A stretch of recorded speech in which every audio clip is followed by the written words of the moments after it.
भक्तजनों, माताओं, बहनों, सादर जय श्री कृष्ण। हमारे YouTube चैनल में आप सभी का बहुत बहुत स्वागत है। मैं हूं आपके साथ आचार्य धर्मेंद्र शास्त्री। सबसे पहले आपको और आपके पूरे परिवार को वैकुंठ चतुर्दशी महापर्व की बहुत बहुत शुभकामनाएं एवं बधाइयां। भगवान श्री हरिहर का भरपूर आशीर्वाद आप सभी के जीवन पर सदैव बना रहे। आप सभी सुखी रहें, स्वस्थ रहें, व्यस्त रहें और मस्त रहें, निरंतर उन्नति तथा प्रगति को प्राप्त करते रहें। आज हम आपको बताने जा रहे हैं कि कार्तिक माह के शुक्ल पक्ष की चतुर्दशी तिथि को वैकुंठ चतुर्दशी का महापर्व मनाया जाता है। यह पर्व आदि अनादि काल से चला आ रहा है। हमारे धर्म ग्रंथों और पुराणों में लिखा हुआ है कि भगवान विष्णु अपने आराध्य देव शिव की आराधना करने के लिए वैकुंठ को छोड़ करके वैकुंठ चतुर्दशी के दिन काशी नगरी में आते हैं और वहां पर भोले बाबा की उपासना तथा आराधना करते हैं। उन्होंने संकल्प किया था कि वैकुंठ चतुर्दशी का महापर्व है तो आज के दिन में 1000 कमलों से यानी 1000 कमल के पुष्पों से बाबा भोलेनाथ की अर्चना करूंगा, आराधना करूंगा, पुष्पार्चन करूंगा। लेकिन जब वो भोले बाबा को एक एक करके पुष्प चढ़ाते जा रहे थे तो उन्होंने देखा कि एक कमल का पुष्प कम पड़ गया है। तब उन्होंने विचार किया कि मेरे जो नेत्र है वो कमल के समान ही है। अतः उन्होंने एक नेत्र निकाल करके भोले बाबा को चढ़ा दिया। इस प्रकार भोले बाबा वहां पर प्रकट हो गए तथा भगवान विष्णु जी और भोले बाबा का वहां पर मिलन होता है। इस महापर्व को हरिहर मिलन के नाम से इसलिए जाना जाता है। तथा वैकुंठ चतुर्दशी की मध्य रात्रि में जो भी भक्तजन हरिहर का पूजन करता है यानी भगवान विष्णु तथा भगवान शंकर जी का पूजन करता है उसको निश्चित तौर से वैकुंठ की प्राप्ति होती है और उसके जीवन की प्रत्येक इच्छाएं पूर्ण हो जाती है और वह जो भी पाता है वह प्रभु की कृपा से उसे प्राप्त कर लेता है। यानी जो भी चाहता है उसे तुरंत ही वह प्राप्त कर लेता है। और वैकुंठ चतुर्दशी के दिन मध्य रात्रि में यानी रात्रि ठीक 11:30 से लेकर के 12:30 के बीच में महानिशीत काल में अगर कोई भक्त 14 दीपक जला करके हरिहर को समर्पित करता है तो निश्चय ही उसको वैकुंठ लोक की प्राप्ति होती है और उसके जन्म जन्मांतर के पाप नष्ट हो जाते हैं। इस बार वैकुंठ चतुर्दशी का महापर्व 6 नवंबर 2022 रविवार के दिन रहेगा। क्योंकि चतुर्दशी तिथि रात्रि व्यापिनी जिस दिन होती है उसी दिन वैकुंठ चतुर्दशी का महापर्व मनाना चाहिए।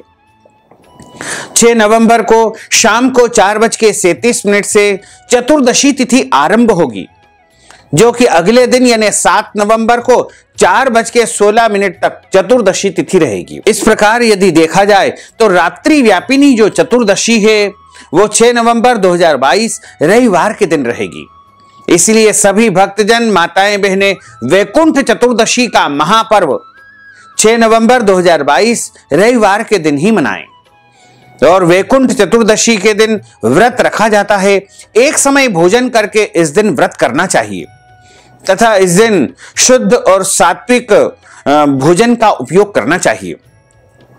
प्रातःकाल जल्दी उठ करके पवित्र नदी में स्नान करें। यदि आपके समीप गंगा जी, यमुना जी, गोदावरी या नर्मदा जी कोई भी नदी है तो उसमें जाकर के स्नान करें। तुलसी माता के यहां जल चढ़ा करके और उनको दीपक जलाएं तथा गौ माता की सेवा करें और पूरे दिन व्रत रख करके रात्रि को यानी मध्य रात्रि को 6 और 7 की जो मध्य रात्रि रहेगी उस रात्रि में हरिहर का विशेष पूजन करें। उज्जैन नगरी में बाबा महाकाल गोपाल मंदिर में भगवान विष्णु जी से मिलने के लिए आते हैं और इस प्रक्रिया को हरिहर मिलन के नाम से जाना जाता है। इसलिए इस रात्रि में भगवान विष्णु तथा शिव जी का विशेष पूजन अर्चन किया जाता है और 14 दीपक इस दिन लगाए जाते हैं। 14 दीपक आप तेल अथवा घी किसी के भी लगा सकते हैं। इनमें आप लंबी या गोल बत्ती जो भी चाहें प्रयोग कर सकते हैं। आप चाहें तो आटे के 14 दीपक भी जला सकते हैं। और इन 14 दीपकों को अपने घर के मुख्य मंदिर में भी आप प्रज्वलित करके और घर के अलग अलग स्थानों पर रख सकते हैं, या फिर आप किसी तीर्थ क्षेत्र में है तो वहां पर भी आप 14 दीपक का दीपदान नदी के किनारे पर कर सकते हैं, मंदिर में कर सकते हैं। मुख्य द्वार के बाहर भी आप चाहें तो 14 दीपक एक साथ प्रज्वलित करके रख सकते हैं, या खुले मैदान में रख दीजिए, पहाड़ पर रख दीजिए, या जहां पर भी आप है वहां पर जो भी पवित्र स्थान है वहां पर हरिहर के निमित्त आपको 14 दीपक वैकुंठ चतुर्दशी की रात में जलाना चाहिए। इन दीपकों को जलाने से आपके जीवन में यदि बहुत पुराना कर्ज है वो समाप्त हो जाएगा, बहुत पुरानी गरीबी है वो समाप्त हो जाएगी, और इसके अलावा कोई भी दोष है तो वो सब समाप्त हो जाएंगे, तथा भगवान हरिहर की कृपा आपके ऊपर बनी रहेगी।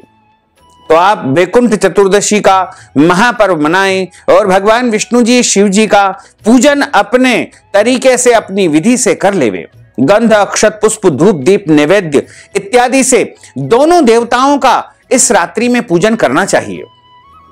और इस दिन जो है तीर्थ में स्नान करने का विशेष फल प्राप्त होता है। एक समय की बात है, धनेश्वर नामक एक ब्राह्मण था। वह बहुत पापी था, बहुत बुरे बुरे कर्म उसने किए थे। क्योंकि उसके पाप का घड़ा भर चुका था और उसको यमराज ले जाकर के नरक में डालने ही वाले थे। तो अचानक वैकुंठ चतुर्दशी का महापर्व आता है। हर साल वैकुंठ चतुर्दशी दिवाली के ठीक 14वें दिन आती है, और इस दिन जो है वह धनेश्वर ब्राह्मण एक नदी के तट पर गया। गोदावरी नदी के तट पर वह पहुंचा। वहां पर कुछ भक्तजन नदी में स्नान कर रहे थे, वैकुंठ चतुर्दशी का स्नान कर रहे थे। लेकिन धनेश्वर ने कोई और तो पुण्य नहीं किया, पर जो स्नान कर रहे थे उनसे उसका स्पर्श हो गया, और जैसे ही उस धनेश्वर ब्राह्मण का स्पर्श उन भक्तों से हुआ तो वह धनेश्वर के जितने भी पाप थे वह समाप्त हो गए, तथा मृत्यु के बाद उसे वैकुंठ लोक की प्राप्ति हो गई। तो कोई भी भक्त यदि वैकुंठ चतुर्दशी के दिन तीर्थ में पवित्र जल से स्नान करता है, या अपने घर में ही तीर्थ जल से स्नान करता है, तो उसको वैकुंठ लोक की प्राप्ति अवश्य ही हो जाती है। और रात्रि के समय 14 दीपक जला करके हरिहर का पूजन करता है तो उसको वैकुंठ नाथ की कृपा प्राप्त होती है। और वैकुंठ चतुर्दशी के दिन भगवान का विशेष पूजन अर्चन करके, व्रत रख के 14 दीपक आपको अवश्य ही भगवान को अर्पण करना चाहिए। यदि आप वैकुंठ चतुर्दशी की विशेष कथा का श्रवण करना चाहते हैं तो हमारे चैनल पर हमने आपके लिए अन्य वीडियो प्रस्तुत किया है। इसके अलावा अगर आप वैकुंठ चतुर्दशी के निमित्त दक्षिणा दान देना चाहते हैं, गौ दान देना चाहते हैं, अन्न दान देना चाहते हैं, या दीपक हमारे माध्यम से आप प्रज्वलित करना चाहते हैं, दीपक का दान करना चाहते हैं, या कोई भी दान पुण्य वैकुंठ चतुर्दशी के निमित्त यदि आप करना चाहते हैं तो आप इस हेतु नगद राशि हमारे पेटीएम के माध्यम से, गूगल पे के माध्यम से, फोन पे के माध्यम से, या अकाउंट नंबर के माध्यम से भेज करके वैकुंठ चतुर्दशी का संपूर्ण पुण्य लाभ प्राप्त कर सकते हैं। साथ ही आपसे अनुरोध है कि हमारे इस ज्ञानवर्धक वीडियो को अधिक से अधिक लोगों को शेयर करिएगा, लाइक करिएगा, कमेंट करिएगा, और यदि अभी तक आपने सब्सक्राइब नहीं किया है तो अभी और इसी समय सब्सक्राइब अवश्य कर लीजिए।